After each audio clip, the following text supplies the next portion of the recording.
What's up, everybody? Welcome to Philly with Jon Marks, live on PHLY. Why? Because the Sixers suck. As always, brought to you by BetParks. Get over to the BetParks app right now. The Birds -3 on Sunday Night Football. Sunday. I am absolutely, positively pissed off right now. I'm just, we've had technical problems. There was an accident on 95 with Tyler trying to get in. I forgot my keys, so I couldn't get in the building. So we've been scrambling a little bit this morning. I have been looking for video of Joel Embiid and his comments after the game all morning, and I can't find anything. I know what he said in print, but I like to hear and see what he says. It's easier to play for everybody out there, right? I looked for other players. What were they asked about the Joel Embiid team meeting? And they lost last night. We're going to get to that. All right. And there was nothing that was out there. I saw a Tyrese Maxey cut that was on Comcast Sports and NBC Sports Philadelphia, and he was talking about Joel coming back. The broadcast last night, very positive broadcast, talking about a lot of positives. They were down 17 freaking points in the fourth quarter. And I have Kate Scott and Allah talking about positives. You go to the post-game crew, or no, they do a cutaway from the broadcast to the post-game crew. And I like Amy, and I like Mark Jackson, and I like Jim Lynam. All right? This is nothing personal against them. A lot of positive talk with a 2-11 team staring down the barrel of 2-12. A lot of positive talk. They lose the game. Post-game show. A lot of positive talk. This morning, I'm watching Sportsnet Central. Danny Pommel's. A lot of positive talk. No mention of Joel Embiid addressing the situation after the game.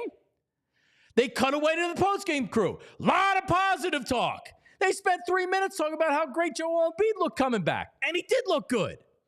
Jim Lynam, let's talk about Paul George's knee. He did look okay. He was regular striding off the. Are you kidding me? Could you imagine if Jalen Hurts, the Eagles are 1-3, they have a team meeting, and it's reported by Adam Schefter in the team meeting that Devontae Smith called out Jalen Hurts for being late to everything. Everything, not tardy, not fully, late for everything was the quote. And the Eagles came out and they lost to the Cowboys, or a team that's as bad as the Cowboys. The Grizzlies are missing many of their starters. And they lose the game. And after the game, it's barely addressed. It's not addressed by the only real media that is there for you, which is the broadcast. Now, they were on the road. They're in Memphis. So Keith Pompey is going to join us coming up in 20 minutes at 8:25. And this isn't a shot at all at Keith, because it's not. I was texting with him this morning asking if he would come in. Gina Menzel, who's the other reporter for the 76ers, they're on the road. There's not a lot of people that cover the team on the road, especially now. If this game was at home, it would be a much different story. Much different. It would be a feeding frenzy. I know that. That's how they got away with it. The 76ers have controlled the message so far with Joel Embiid. So when's the next time that the 76ers play? I don't even know. We have 2 nights or something. Do we have an NBA Cup game coming up that we'll be glued to? This 2-8 freaking 2-12 freaking team. We're talking positives after the game. Like, you have got to be kidding me. They should be embarrassed. Seriously, they should be embarrassed. I don't go in on Kate Scott. I don't go in on Allah. I don't rip the post-game crew. I don't think they're particularly good. I don't really talk much about them because they have a tough job to do and they're fine. All right? But are you freaking kidding me? With this positive talk? This is a team that was talked about being a championship contender. And I was called an a-hole and negative because I didn't buy into it. Because I've watched this team and I know their culture. They're 2-12 and I'm getting positive talk.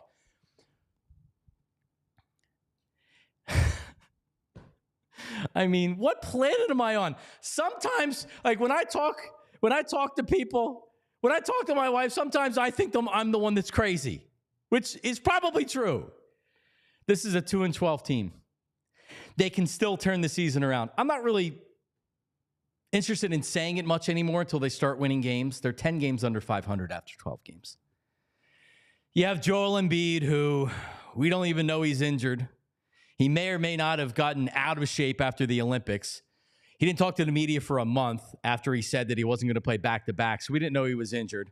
Then we find out he's not going to start the regular season, and he misses how many games? Is it 10 games? Whatever. The team has one of the worst starts, certainly for a team that's supposed to be good, ever. And as we sit here on November 21st, the Sixers are 2-12, and like the season's over. It's not even December. I hope they make a hard charge back. I hope they're well over 500 and we get some good playoff basketball. I'm finished with it. I'm done with it. I can't come in here every day doing this. And I hope they turn it around. I'm a positive person. I would much rather talk about a good basketball team than a bad basketball team. I don't enjoy this. Sometimes when your team loses and you feel like they need to be humbled a little bit and you can just kind of stick the shank in them a little bit, like, all right, that can be fun occasionally. This ain't fun. This is not what I want. It is, and Tyler Zulli, who's with me again this morning as always, he says this all the time. When is the last time it's been fun being a 76er fan? 2001? Maybe during the beginning of the process, after you had Embiid, you had Ben Simmons, the Jimmy Butler, Redick, those were good teams. In the playoffs, you stopped having fun with it. But I want to put my head through a freaking wall with this team watching that game last night. And I have to watch the broadcast. Like at one point, there was something that was going on in the game and the fans were kind of jeering or booing. And I was like, those people don't know the game. No, they're freaking fans of the game, Allah. Would you shut the hell up? Oh my God. The fact that I have to deal with that freaking broadcast every night that there's on a national TV game, oh my God. It makes me want to puke. This team sucks. Even if you don't work for the team, I get it. You're partners with them. You don't want to be overly negative. I don't blame them for 1 second for not being overly negative on the team during the broadcast. Don't act like that things are okay right now and there's a lot of positives to be had from it. Don't tell me the East is wide open when you're behind almost 20 points or you're behind 20 points in the fourth quarter. Don't. Nobody wants to hear it, and it insults me as a fan. It's insulting. Guess what? Scott Franzke and Larry Anderson, who actually work for the Phillies, give real criticism. That's why Larry Anderson is looked at like he is in this town. That's why Scott is looked at like he is in this town. They give honest, fair criticism. I'm not even asking from the postgame, the pregame, and the broadcast. Just I don't need positivity after last night. It's the last thing I need. And it's insulting that's what I was given last night. As we bring in Tyler Zulli to where now we can talk about the game. And the fact, Tyler, that I have seen no video of Joel Embiid. I have seen no comment from anybody, any player. And maybe I'm the only one that cares about this stuff, and there's a lot of the Sixers fans out there, well, who cares about that? That's in the past. I want to hear what Joel Embiid said about it, because I know what Joel Embiid said about it. And if you want to hear a guy that doesn't get it, then look at what Joel Embiid said after the game. And I'm reading from the Inquirer here. All right? And sorry, I lost it because this app resets whenever you go out of it. Have to go through Hyundai reviews and whatever. So what you wanted last night, as I look for this, what you wanted last night to hear from Joel Embiid was a guy that's like, he didn't have to be happy that it was leaked. He didn't have to be happy that it was out there. Lou Williams had said yesterday on his, I guess it's his podcast or one that he's on with Michelle Beadle, that it was totally overblown. And you know what? I'm going to play the game.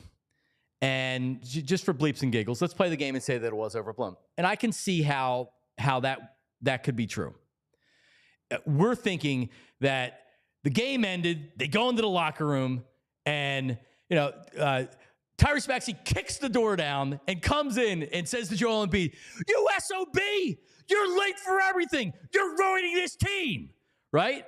But what really happened was like they lost. It's a bad loss, and some people spoke up. And Tyrese Maxey, over the course of what he was saying, challenged Joel Embiid and said that he was late. Right? Maybe it wasn't as big of a deal as it was being made out to be in the media. By the way, Shams reported it, the biggest NBA insider, and it was one of the biggest stories in sports.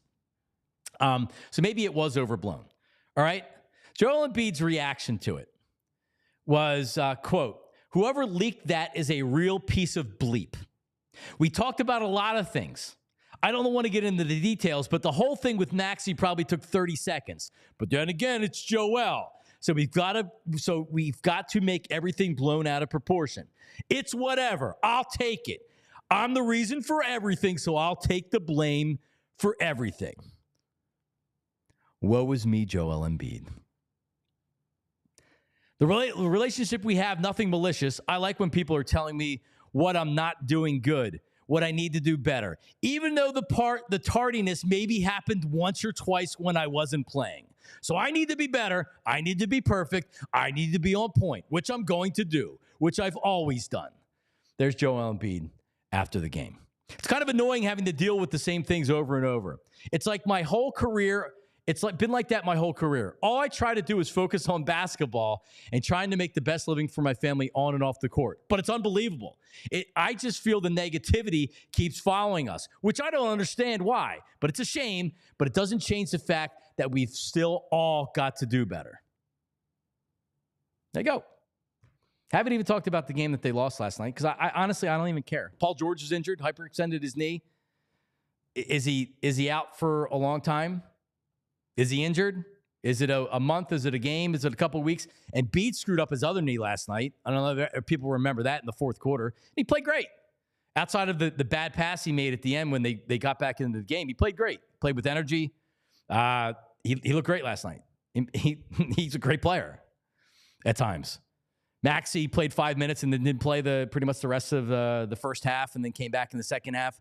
I mean, like, why put him out there if he really can't play? I mean, it's okay. He came out for a little bit. I just hope he's actually ready to play. McCain scored over 20 points again last night. He looked good.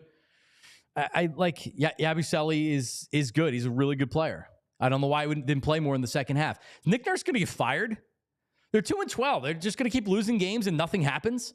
And Embiid calls whoever leaked it a piece of bleep, which, by the way, might have been the organization, to try to get you to get it. He doesn't get it. He doesn't get it, and he's never going to get it. He's never going to get it. Let's get it through our heads. He's never going to get it. It's never going to work. We can sit here and pretend, well, if he's healthy and they go on a run or whatever. BS. I wish I could curse right now. That's what I want to do.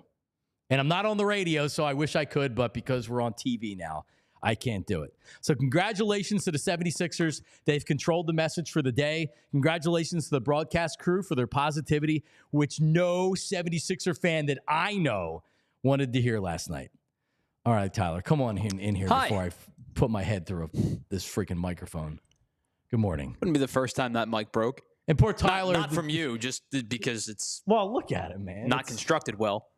Yeah, is it Gorilla Tape or electrical tape? Oh, it's a lot of everything. If you've ever watched any MacGyver, that's what we've done with that microphone. Well, about there is a big times. wad of hubba bubba right here. That sounds is, about right. When my grandfather he filled vending machines, and the one advantage to that was in his van he would have 300 cases of hubba bubba. And remember the little 25-cent packs of Big Red and Juicy Fruit in them. Mm-hmm. So I would just take it because it was fine. So as a kid, I would just see how many pieces of Hubba Bubba I could put in my mouth. Yeah, we used to do it with the Big League Chew. You know, the Big League Chew was the shreds. You're in the big leagues. You just pop the whole thing in your mouth and blow like a 10-foot wide bubble, and then it bursts and it's everywhere. Big League Chew lost its flavor after 12 seconds. Yeah. You're probably too young to remember the commercial, the Big League Chew commercial. Yeah, we didn't. I don't think we had. You're in the big leagues when you make a perfect slide, and then they would show this guy with eye black making a head first slide.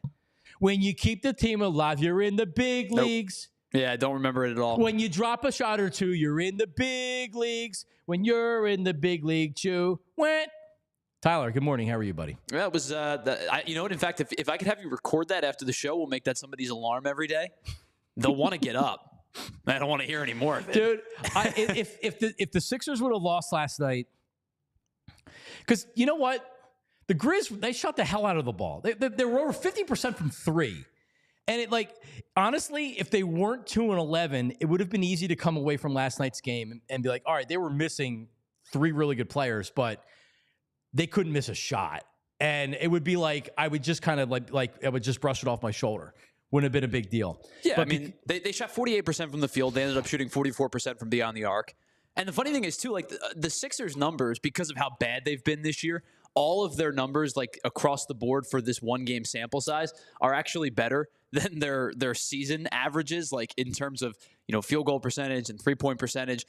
They were 22 of 24 from the line last night, which you really can't ask for anything more from the free throw line. Embiid was aggressive. He was at the foul line a ton. 27 defensive rebounds last night for a team that's second to last in defensive rebounds throughout the NBA. Only turned the ball over 14 times, forced the Grizzlies to turn the ball over 20 times. But I think that the issue really for me is this game was not a 6-point game. They end up losing 117-111, but they end up the final 5 minutes of the fourth quarter, which you can't discredit, of course, because it's part of the basketball game. But the final 5 minutes of the fourth quarter, they outscored the Grizzlies 21-9 or 21-8. Excuse me. They were down 109-90 with about six and some change left to play, and so this one felt like it was the score is going to dictate it wasn't as close as what this game actually was.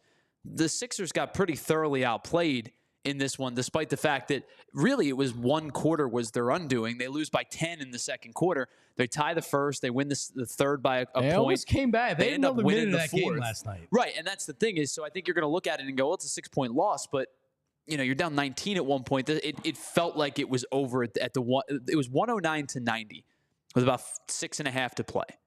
That to me is when it felt like it was kind of curtains for this game. And it shouldn't, even though you're down 19 points. I again, they lost another game last night. You're going to lose games over the course of a year. They're 2-12. I don't know how you come out. Embiid had energy last night. He looked good. It was good. I don't is Nick Nurse on the hot seat? Are you just going to keep doing this? They have the Nets on Friday night. Are they tomorrow night? Are they winning that game? Are they beating the Nets?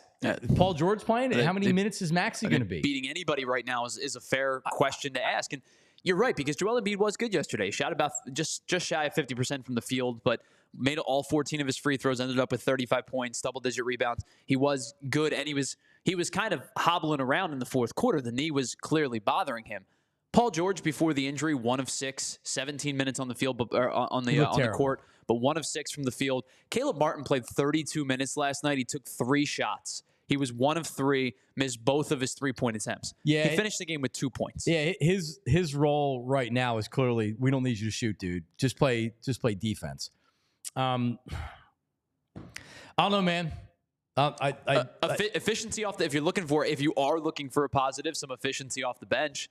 I'm not. Yabusele 6 of 8, Andre Drummond 5 of 9. You put the two together, they're 11 for 17.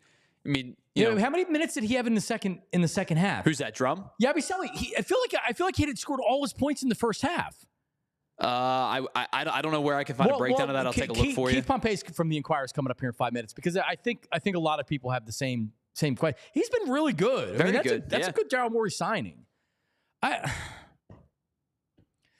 I know we didn't. I guess that was headlines there, Tyler, because sure my head exploded. Certainly can be. I mean, if you want a little bit of a deeper dive, we'll after do it. Keith, we'll go to some more for sure. But I think everybody has a justifiable case to be very kind of frustrated today. But here's the thing. I don't know if people get as frustrated as I do. To me that it felt like I was watching propaganda during the broadcast and during the post game. And then again, when I watched this morning, it felt like it was propaganda by the 76ers. And it's not true coverage that fans deserve. I'm not telling you that you need to be on the post game show talking about, actually I do. The question needs to be asked, is Nick Nurse's job on the line? Could Nick Nurse be fired? Right? Hey, Jim, you're a former coach and GM in the league. If you're Nick Nurse, are you worried about your job right now? That's not fair coverage. That's not something that can be asked. It's embarrassing. It's embarrassing. It's embarrassing what I saw last night. I don't know how many people actually care about it but me. But like when I'm tuning in, those are the type of things I'm tuning in for, to find out. Like I don't need a pound of flesh, but like I need honest coverage. Keith Pompey's coming up here from the Inquirer. He's live in Memphis. So covering the game last night, was at shoot around. Nick Nurse was asked about it. We'll talk to everything with Keith coming up here. His thoughts on Joel Embiid and what everybody said after the game last night. That is coming up next with Philly with Jon Marks. Central City Toyota. CentralCityToyota.com. Listen, if you're looking for a new car, looking for a certified pre-owned, if maybe you're saying, hey, need to get my son or daughter, I don't want to get them a new car. They have a ton of cars under $12,000. Pre-owned inventory is amazing. My Uncle Jamie is the GM of Central City Toyota. CentralCityToyota.com. So if you are in the market for a car, if you're looking to get your car serviced, maybe you're in the city and you're like, hey, that'd be a good spot to take it. Maybe you work in the city. Drop the car off, take the shuttle into the work, take the shuttle back, boom, or by appointment basis. CentralCityToyota.com. They'll actually come to you. They'll grab your car. They'll get it serviced. They'll drop it back off. CentralCityToyota.com, the largest parts and service department in the city of Philadelphia. And again, it's my Uncle Jamie. I've been a customer at Central City Toyota since 2005. I got a Corolla. It's still a manual 5-speed Corolla. I loved it. I realized after that car, I have to get an automatic car because they don't make manual transmissions as much anymore. But anyway, CentralCityToyota.com. Check out my Uncle Jamie. Just walk in and say, hey, I want to talk to Uncle Jamie. In the heart of University City, 55 years on Chestnut Street. CentralCityToyota.com. All right. Bet Parks. Let's talk about it. Birds. 3-point road favorites. Sunday Night Football. Sunday. Bet more than the score in pro football. Bet player performances, touchdowns, passing, rushing yards, interceptions, and more. Prop bets. You know it. Over-under for the game is 50 points. New users right now, download the BetParks online casino and sportsbook app. Get up to $1,000 casino bonus back if you're down in the first 24 hours. Play all your favorite casino games with a live dealer right on your phone for real money. Not just real money, for real money. That's right. It's the only app that I recommend. The only. BetParks app. Casino bonus must be wagered. See BetParks.com for details. Must be 21 and in PA, New Jersey, Michigan, Maryland, or Ohio. Gambling problem? Call 1-800-GAMBLER. I was just actually trying to, I don't know what I did with it. I never got to it this morning. We have a Thursday night game tonight. This week went by relatively fast. I thought, and that's a good thing. I thought it was like, is today Wednesday? Like, no, it's actually Thursday. And then we have a Thanksgiving week next week. All right, Steelers and Browns. Steelers. Yeah, you've got 2 football games on Thanksgiving, and then the Giants and the Cowboys are also going to play, which is awesome. Yeah, the Giants and the Cowboys. I've seen a lot of people say, oh, I know that I'll have to tune in for that game. I can't wait to tune in for that game. Here's the thing. You're going to watch. It's Thanksgiving. You're going to have it on. Maybe you're passively watching while you're having dinner with the family or whatever. But, like, it's going to be on your TV. Steelers are 3.5-point favorites at the Browns. That seemed like a little bit of a light line. I know they're on the road, but still. How many favorites? We've written the Browns off. Yeah, they stink. Yeah, and the Steelers are one of the best teams in football. I wonder if Vegas is thinking about a little bit of a letdown game after beating Baltimore last week. Bam. Take the Browns. I mean, who's going to bet the Browns, though? No one. I don't even think Kevin Stefanski would bet the Browns right now. Me neither. All right, well. Although I will say this, even with the fact that they're losing games because they just are not a very good football team, the Browns are a definitively better team, even if it's not resulting directly to points on the scoreboard, which is going to sound stupid to say because that's kind of how you win and lose games. I feel like they are a definitively better offense with Jameis, even when he did throw 3 interceptions against the Chargers. And they're as bad as you think they are, brother. Oh, they're terrible. They're really, really bad.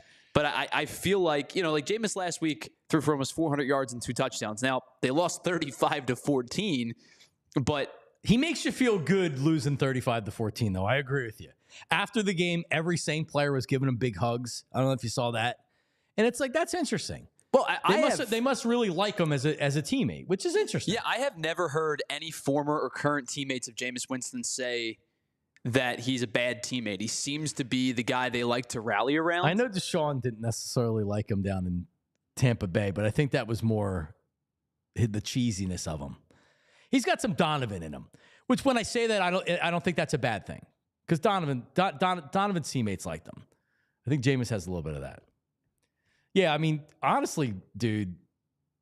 Oh, you know what? I never sent him the link. Can you send it to me? Yeah, it's in our Slack chat. All right. Oh, damn. Yeah, because Keith's live in copy link. I'm gonna have to do this while I'm talking here, Tyler. But yeah, that like Tommy DeVito. You talk about great great theater. A bad Cowboys team that has given up on their coach because they know it's over, and Tommy Cutlets. I don't know if you saw the video. Drew Lock is not happy, and quite frankly, I don't blame him. Well, yeah, he signed to be like, hey, listen, if it doesn't work out with Daniel, he gets injured or whatever, you're the guy off the bench. Sure. You're a former second-round draft pick. Yeah, he was basically like, I don't know. That's kind of above my pay grade. You go ask them. Yeah, they put in Tommy Cutlets, who like maybe they'll win as many games as with Drew Lock. What, 2? Hey, I mean, I don't do. That's a bad organization, man. That is a bad organization, man. It is. You know why they bring Tommy Cutlets out? Hey, we love Primos here, right? I think Primos had the best hoagies ever. You know, he was at a Primos last year when he was the starter, and the line around the block for him was even longer than Anthony's line. I saw pictures from when Ant did the show down in South Jersey, and it was like they were giving away free Primos. Maybe they were, but it was like, wow. I was like, I want to go to that broadcast. That looks like a lot of fun. There was hundreds of people lined up for him. Yeah, it's pretty obvious why they're starting him. They want the number 1 overall pick or as close to it as they possibly can. Not to say that Drew Lock's some savior, because if you're not starting over Daniel Jones, then you're not a very good quarterback to begin with. But I think at this point, the Giants see that they need a quarterback change. And if they're going to take a quarterback in this year's draft, you're probably likely going to need at least a top 3 pick. Because I think you're looking at a scenario where the top 3 picks in the draft may be Shedeur Sanders, Travis Hunter, Cam Ward. Well, yeah. Is this a 2 quarterback draft? And right, I mean, listen. You want my honest answer on that? I think this is a 1 quarterback draft. Ward or Sanders? I would take Sanders over Ward. I don't think. There's a lot of guys who are going to go in the first round that I'm not quite sure are going to be as good as people want them to be. Right. Well, that's so normally with quarterbacks, and I sent Keith Pompey his own email address instead of the link. Oh, we're doing great today. So I sent it to him. He's live in Memphis. He's going to join us coming up here in a second. But so last year's draft, Caleb Williams, I have real questions about. The talent's there; it's undeniable. With the right coach, he could end up being really good. Daniels is a stud. And Drake May looks like he's going to be really, really He's played good. much better than I anticipated him playing. And he handles the media well. He says the right things. He seems like he's a mature dude. So yeah, I like, so normally two of the 3 quarterbacks are good and the other quarterback's a bum. So it seems like maybe that's 3 for 3. So the quarterbacks to me last year that felt like they were the reach quarterbacks were McCarthy and Nix. And right. Penix, too. And I think people forget that Penix was drafted high as well. McCarthy gets hurt, so he doesn't play. Nix has played well over the last couple of weeks. Really started out poorly, but has played much better over the last couple of weeks. Obviously, Penix and McCarthy, it still remains to be seen. 5 quarterbacks got taken in the first 15 picks this year, and I thought that there was probably 3 that were worthy of first-round picks. It's premier position. Guys are going to get drafted in the first round. You're going to see like a Quinn Ewers, or you're going to see potentially a Carson Beck, or even a Drew Aller, go in the first round because it's the quarterback position. All right. So hopefully Keith connects here and we can get we're all done. good. Is he good? Keith Pompey, the man with the plan on the scene from Memphis, as the 76ers now fall to 2-12. Keith, thanks for getting up on short rest here. What's going on, man? Oh, what's good? How you doing? Hope you're doing better than the Sixers this morning. Well, if you would have watched the first 20 minutes of it's probably why I was sending you your own email address as opposed to the link for the interview. No, I my head exploded because like it's one thing to lose, and the Grizz they were shooting the lights out early last night. And I'm going to start with the Embiid stuff right away, and I want your take on it because I haven't talked to you about it. But I guess, it gets out that they call a team meeting. Maxey steps up and says something to Joel about being late for everything, according to Shams. And first time you hear from Embiid afterwards, he says whoever leaked it is a piece of bleep. And, well, I more or less the same thing that you always hear is that, well, I'm Joel Embiid, so yeah, I'll be better. I have to be better. I just wanted to hear a message was received to where he took it with maturity, and I felt like he was going to respond, and not respond right away because he's mad that word got out there, that he really took it to heart and wanted to improve as a leader on the team. After hearing how he reacted after the game, I don't feel that way, Keith. So did you think the whole meeting was blown out of proportion, which is what Lou Williams was saying yesterday? Have you heard these things previously about Joel being late for everything? And just overall, what is your whole feeling on the situation? No, I don't think it was blown out of proportion at all. I feel like that what happens is, something gets out, and then all of a sudden it's kind of like damage control. I wasn't there. Gina Mizell made this trip.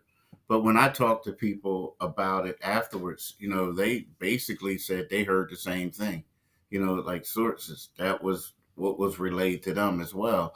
So, I mean, it's one of those things. I think what happens is you have a meeting. You don't want the details of the meeting to get out. Now, again, Joel is right. That is one of many things they talked about.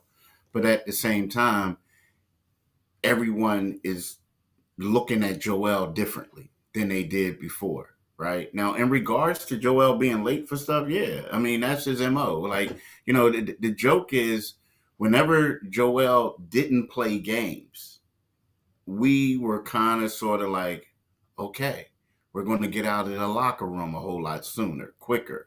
You know what I mean? It was like one of those things. Like, right. The team playing was going to leave, earlier than it normally does because Joel isn't playing. So to me, like the thing is, none of this stuff is the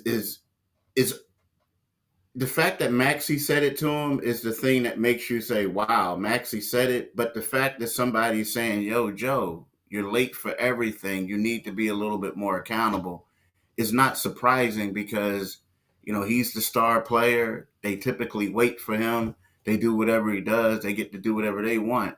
But you are correct. And I do think that a lot of the message that was yesterday, I read the articles and I read everything and I saw what Lou Will said, is kind of sort of a little bit of damage control. They may argue, but, you got to realize these people are friends of Joel.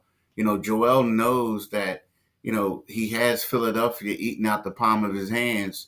And now all of a sudden he's being criticized for his actions. So I feel like a lot of this is damage control. Yeah, I don't think that Maxey kicked open the door to the locker room and went over and started choking Joel and said, you SOB, you're late for everything. But Kyle Lowry calls the meeting. Maxey, at least part of the meeting was that. And when Shams reports it, it can't be blown out of proportion. He's the number one insider in the NBA. It would be like Adam Schefter reporting Jalen Hurts was late and Devontae Smith stepped up and talked about it in a team meeting. That's not blown out of proportion, Keith. Like it's one of the biggest stories in sports, as this was. And I saw no other player comment from it. I didn't hear players coming out saying, hey, this is blown out of proportion. This isn't a big deal at all. Nobody said that. Nobody said Joel's not late for anything. This is BS. So here's the next part of it. And I don't like the reaction I saw from Embiid after the game. It's problematic. And here's why. When he says whoever leaked it's a piece of bleep. So who do you think leaked it? Right? I mean, you can say if you want where you think it came from. I'll say where I think it came from. I think it was from the 76ers in a last gasp effort to try to get this guy to understand, to shame him, to get him to respond. So if he believes that, and he's not stupid. If he believes that, what do you think this does for his relationship with the 76ers? I can tell you what it does. The beginning of the end. This isn't Allen Iverson back in 2000 when they almost traded him to Detroit and he responded. Joel Embiid is not Allen Iverson, Keith. This is 2024. This is not almost 25 years ago. This is the beginning of the end. If the Sixers leaked it and Embiid believes that, this is a big problem because this, like you had said, everybody now looks at Joel Embiid. It's been confirmed. You're lazy, you don't show up on time, and this is the reason why the 76ers are losing. And you know what? I can't argue with it. He's been the constant. It hasn't been a lack of talent for a lot of these years. He's been the constant. What do you think? Yeah, I agree with you. Now, the thing is about him being the end is near, the only problem that they have is this guy After just signed for 3 years. Excuse me? Well, I would say I know he can't be signed. He can't be traded during the season. After the season, Yeah. Afterwards, the only problem though is kind of like with his injury history right now. Now you can still trade him, but what are you going to get back of equal value? That's the only problem. So basically, you're basically saying, hey, Maxey, Jared McCain, we're just going to have to get a bunch of role players to go with you or something like that to make this work, right? And you got to find the right team. But see, here's something else, and you are correct. I do believe that's what it was. I mean, when we look at the Sixers in the past, at one point, it was Ben Simmons' problem, right? He was the problem. Then all of a sudden, it became Tobias Harris couldn't live up to the contract. It was Matisse Thybulle couldn't guard anyone. I mean, couldn't make any offense, couldn't score any baskets. So there was always different things. And now you look at it and it's like, well, who else are you going to blame? You can't blame anyone else. And then you look around and the constant through all that stuff was Joel Embiid. So with that being said, yeah, I think what it was is it was like an effort. They had an effort out there to basically say, look, we're going to try to embarrass this guy. We're going to put it out there just so hopefully he can walk right. He can become humbled and he can do what he wants. And the thing is, it's kind of like, and I understand why I can understand why he's a little bit upset, because you're looking at it and we're saying to ourselves, like, if this guy has been here since 2014, 15, and we all know that he's been in control of whatever he wants to do since that particular time. And then now all of a sudden we're bringing it up, right? We're bringing it up and he could be like, yo, what's going on? Like, this is crazy. Why are you trying to make me the scapegoat now? Right? So I can see that. But at the same time, I can see why they're doing that, because he is the best player on the team and you have to be held to a higher standard. Like, what do we hear about Kobe Bryant, right? Kobe was the guy who was the hardest working guy in the gym. He didn't go out and he did anything. Joel, from what I hear, he doesn't go out either. He's a family man. But right. He was the hardest. I mean, Kobe was the hardest worker. The same with Michael Jordan. The same with all these greats who led their teams. So they didn't show up late. They showed up early. They stayed late. So with that being said, you have to do a last ditch effort to try to get him on board. But what it also shows, John, is how this team, I'm not saying they're quite panicking, but everything isn't calm. Everything isn't roses, like where they're confident that they can turn it around. They're desperate. This was a desperate move by the Sixers to leak it. Exactly.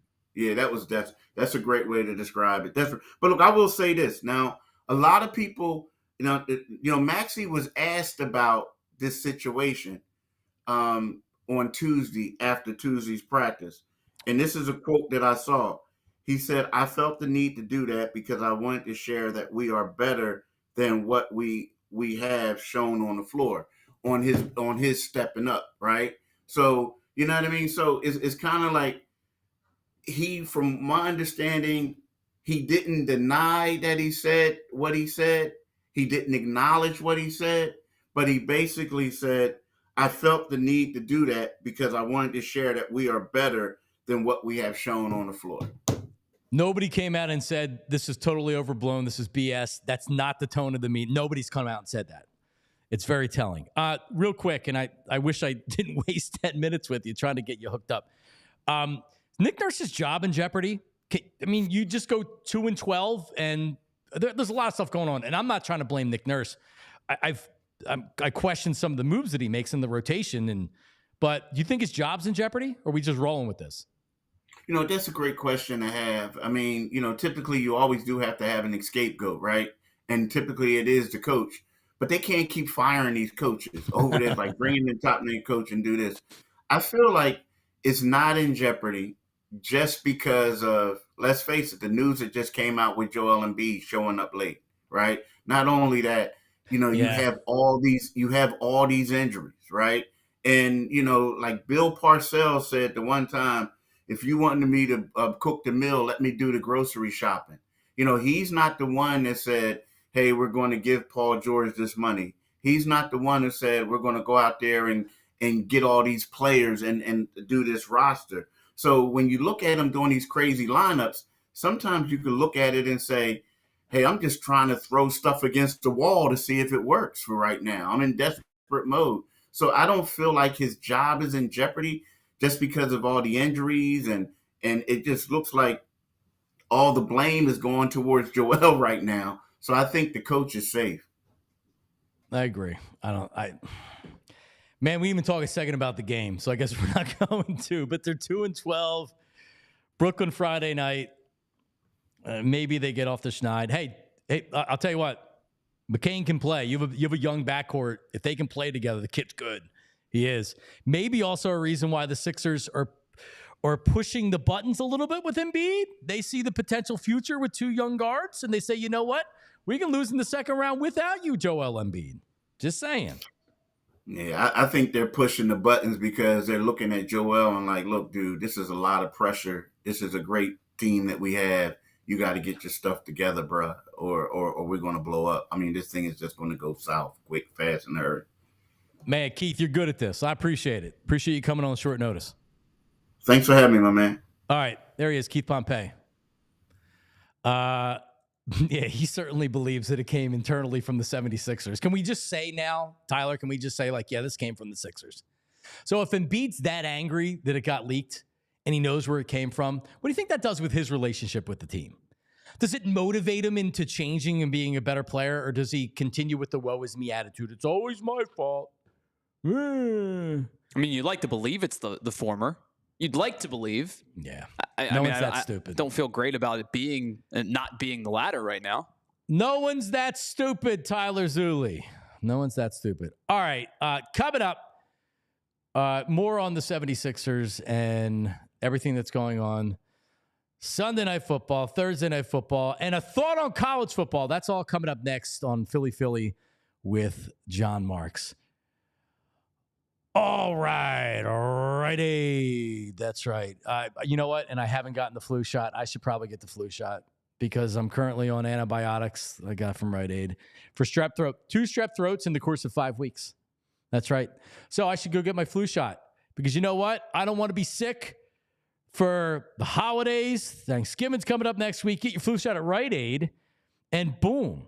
You don't get the flu. The annual flu shot at Rite Aid, because every year influenza changes, right? Bacteria adjusts to what we do to it.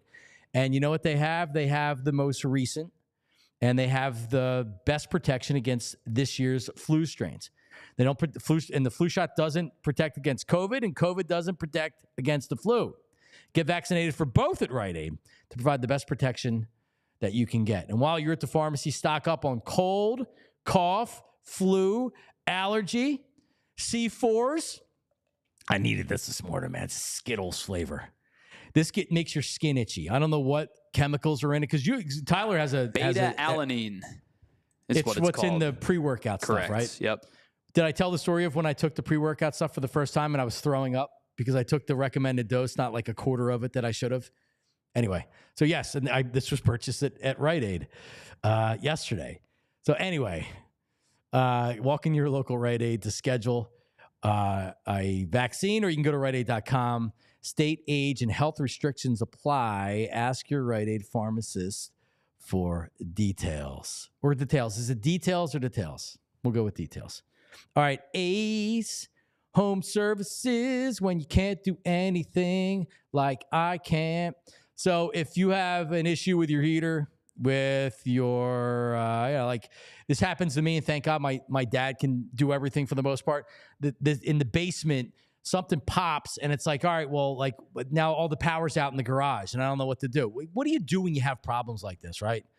Local plumbers, techs that can handle everything from repairs to seasonal maintenance to installations and upgrades. That's Ace Hardware Home Services. Maybe you have a project that you want to get started. Maybe you're buying new appliances, get a new washer and dryer. You don't want to install it. You can't install it yourself.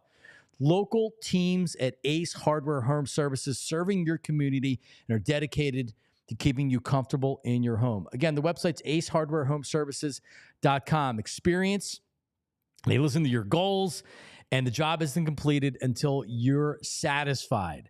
That's right. You need something fixed? Bam. You needed something installed? Bam. Free installation. Emergency services also offered. You have something go wrong with the toilet or with the sink? Water's overflowing on a Sunday? What do? Ace Hardware Home Services. Get there right now to get started on your next project. Ace Hardware Home Services. All right. Well, there you go. I just, like, with the 76ers, Paul George is injured. I mean, we really didn't talk about much of the game last night. Maxey plays 5 minutes. Paul George looked terrible again. He doesn't look 34, he looks 44. He looks like Aaron Rodgers running around out there. You watch Aaron Rodgers play, yeah, he may want to come back and play next year. If I'm the Jets, I know the cap hit would be like $120 million to cut him or get rid of him. Paul George looks like Aaron Rodgers this year out there. Joel Embiid is a freaking baby, and he doesn't take any accountability at all. You heard Keith Pompey right there. There's inside jokes about Joel Embiid when he shows up for practices and games and locker room. Can we make sure we get that out there? I don't want to get Keith going viral here. There's inside jokes among reporters regarding Joel Embiid and when he's showing up and when he's there. Planes? Did I hear him say that when there's an away game and he's not playing, which means he's not on the plane leaves on time? That's a problem. That's something that everybody recognizes. The star player is going to get different treatment. But you know what? Players resent it. And even if they like the guy, and even if they know that he's a great player, they resent it. And when you start the season 2-11, that's when it stops being okay. So the 76ers decided this is not okay anymore. We need to try to figure this out. Nothing else is working. The players said, you know what? We got to figure this out. Nothing else is working. Did Tyrese Maxey get a talk from upper management who just paid him max money and said, hey, you're the young leader of this team. You're going to be here for the rest of your career. We need you to step up. Probably. And it's the right move. There's a lot I can fault the 76ers with this year, last year, the year before. I'm putting all of this on the back of Joel Embiid. Square on the back of Joel Embiid. Message not received. OVER. Over. It's over. Unless he miraculously uses this as motivation and gives the middle finger to the front office or to ownership or whoever and says, you know what, in spite of you guys, this is going to rally us and this is going to get us going. Does anybody really believe that's going to happen? Because that's the only case I could really make, is this unites them, it makes them closer, and they go on a run here. They can win some regular season games. I'm done talking about whether or not they're going to. But this is as bad as it can get. And the fact that I'm being fed positivity from the broadcasters and the pre and the post game and whatever, and you know, I love Danny Pommel's and he's reading off a teleprompter. It's his not his job to go on his show in the morning and start killing the 76ers. The message from from the post game and from the broadcast last night is, everything's fine. The East is wide open. Let's talk about the positives. I have no positives to speak of. None. There are positives of this team. I'm not talking about them this morning. I am done with it. Done.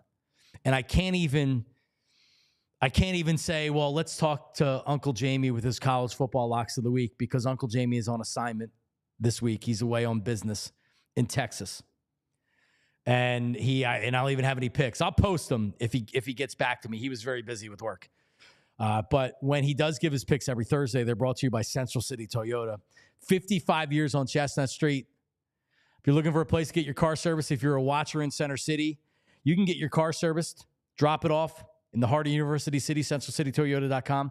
Take the shuttle into work, take the shuttle back to work, grab your car, or by an appointment basis only, you can, wherever you park, they'll come pick your car up, they'll service it, they'll drop it back off, centralcitytoyota.com. A ton of inventory right now, amazing certified vehicles. I'm a Central City Toyota customer. My Uncle Jamie's running the joint, centralcitytoyota.com. You got no picks? Well, I mean, he texted me. I mean, he's done. I mean, for you, he's been great. I think it's time to put you to the fire, right? See how you do.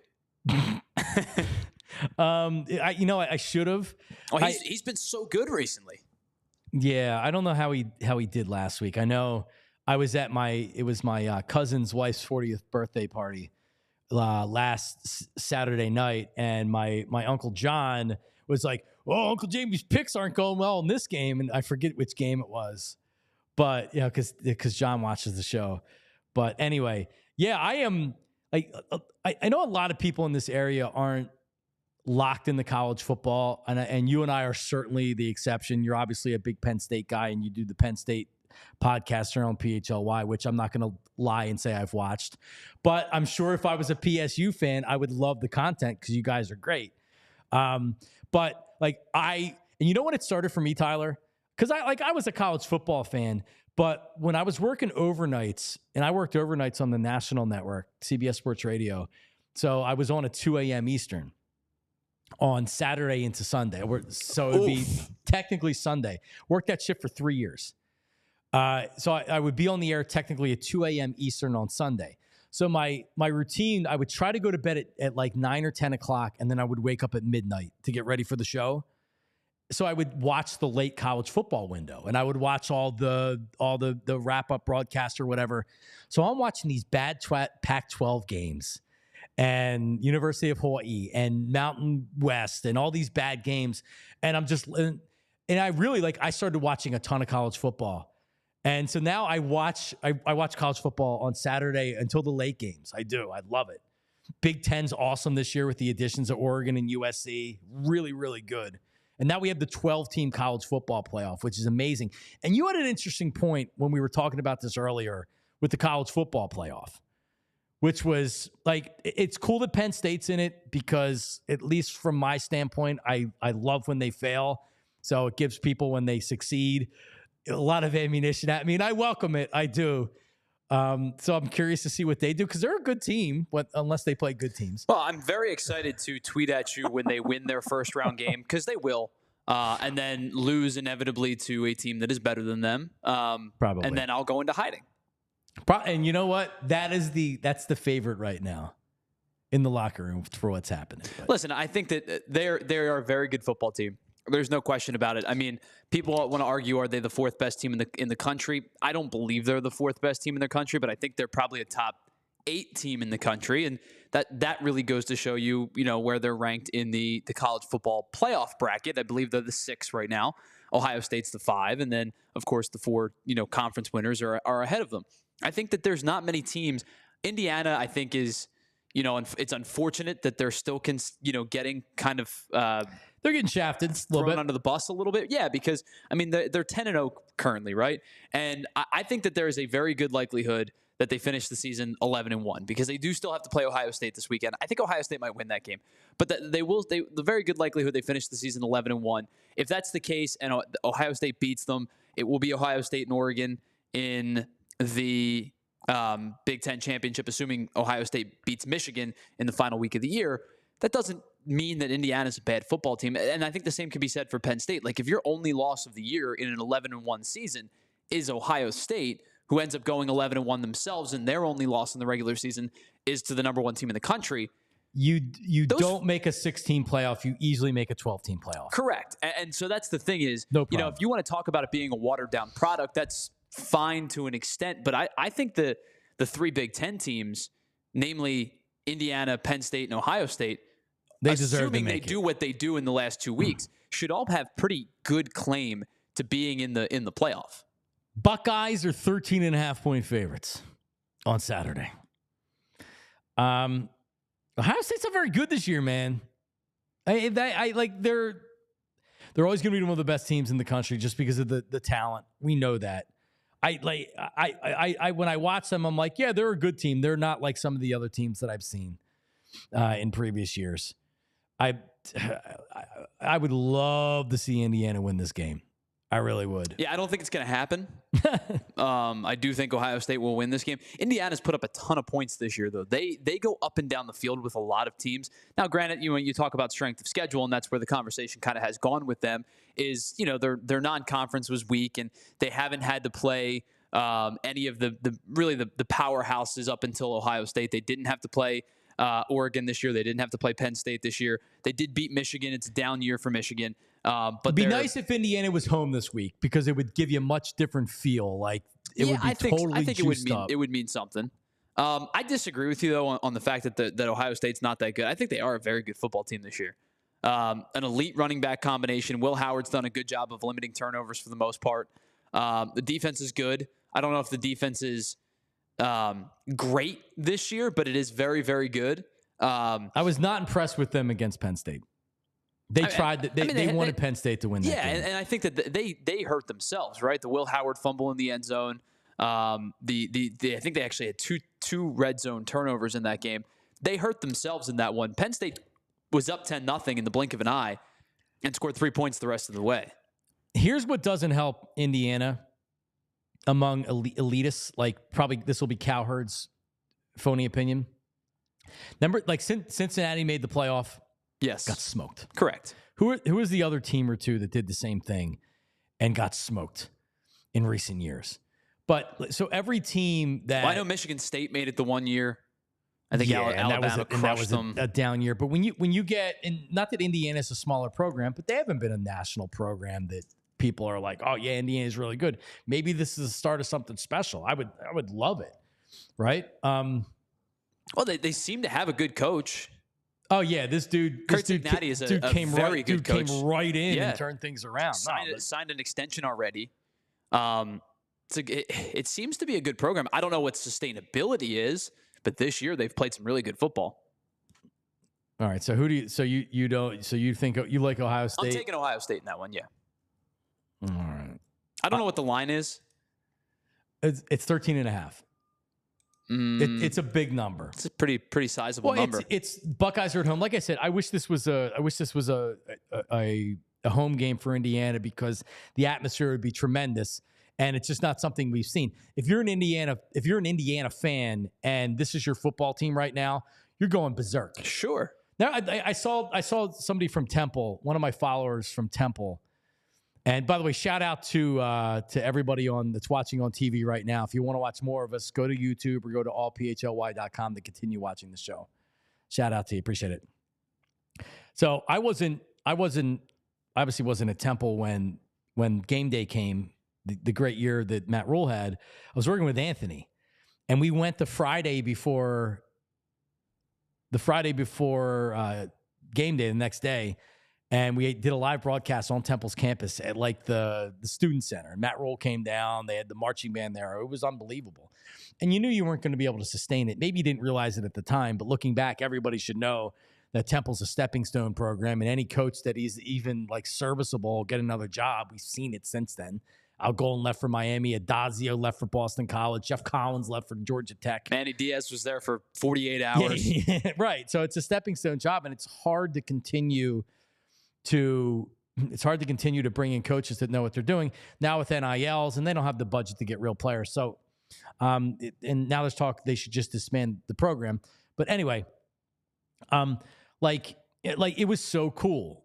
And like, they don't have the student body of a big university like Indiana, and you have to take the subway to Lincoln Financial Field and like all that. But like, it was so cool because we hadn't experienced it before.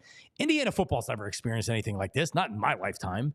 Maybe they've been a top 25 team. Have they ever been like, what's the highest they've been ranked? That's a good question. Let's find out. I don't ever remember them being a top 10 team. I don't remember them ever being good.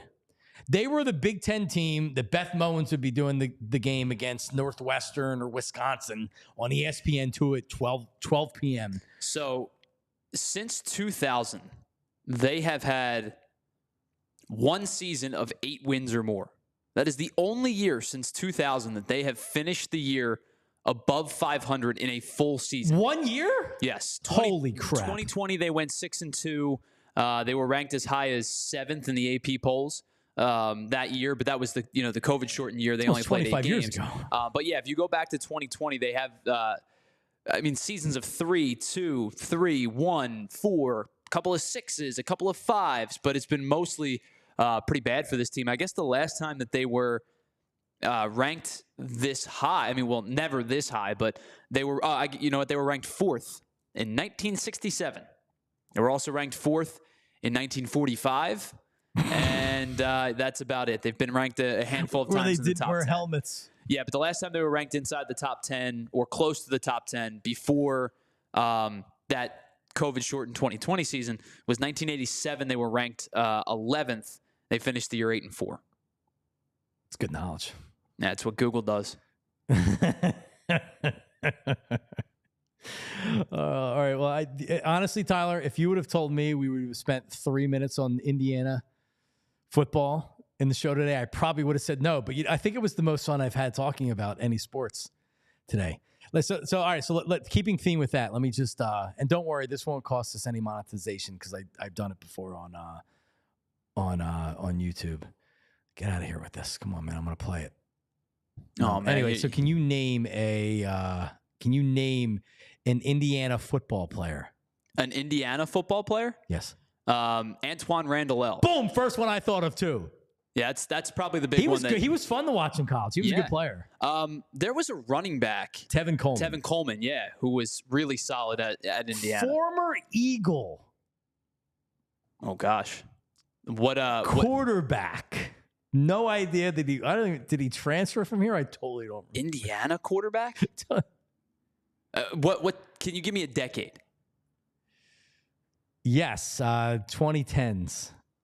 2010s Indiana quarterback, former Eagle.